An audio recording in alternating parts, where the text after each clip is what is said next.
بسم الله الرحمن الرحيم.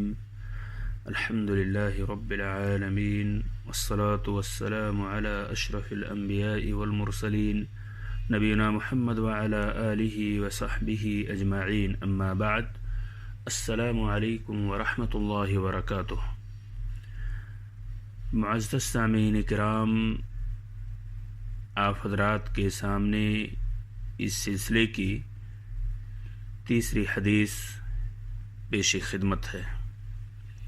عن ابی عبد الرحمن عبد الله بن عمر بن الخطاب رضی اللہ عنہما قال سمعت النبي صلی اللہ علیہ وسلم يقول بني الإسلام على 5 شهادة أن لا إله إلا الله وأن محمد رسول الله وإقام الصلاة وإيتاء الزكاة وحج البيت وصوم رمضان. رواه البخاري ومسلم.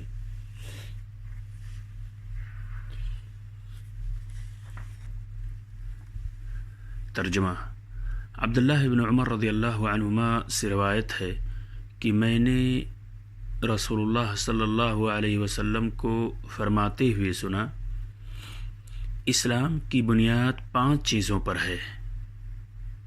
اس بات کی گواہی دینا کہ اللہ کے سوا کوئی معبود برحق نہیں اور محمد صلی اللہ علیہ وسلم اللہ کے رسول ہیں.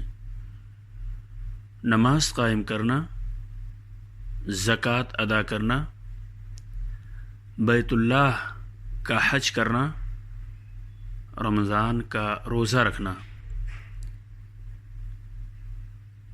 اسے بخاری و مسلم نے اپنی صحیح کے اندر روایت کیا ہے.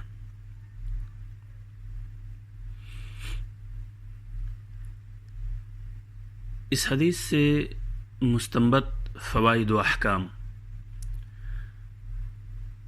اس حدیث میں اسلام کے 5 ارکان کا بیان کیا گیا ہے.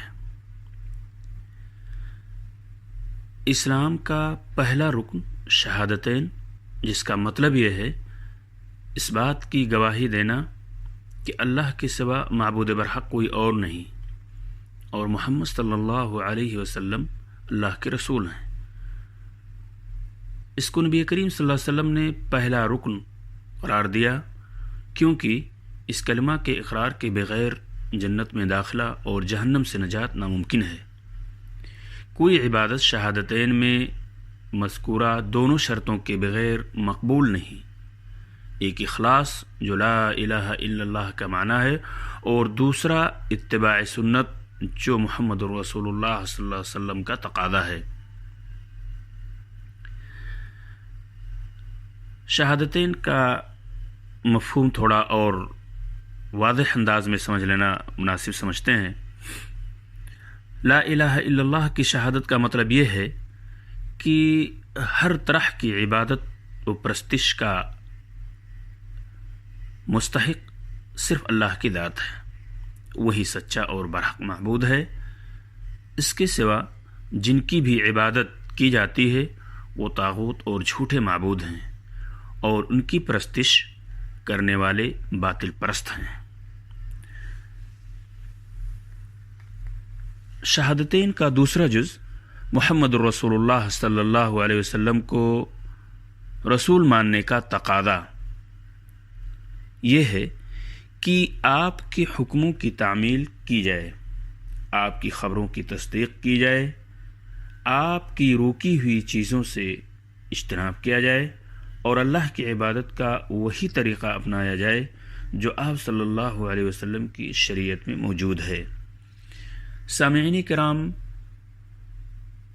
انشاءاللہ آنے والے درس میں نماز، زکوٰۃ، حج اور روزے سے متعلق کچھ تفصیلی گفتگو کی جائے گی.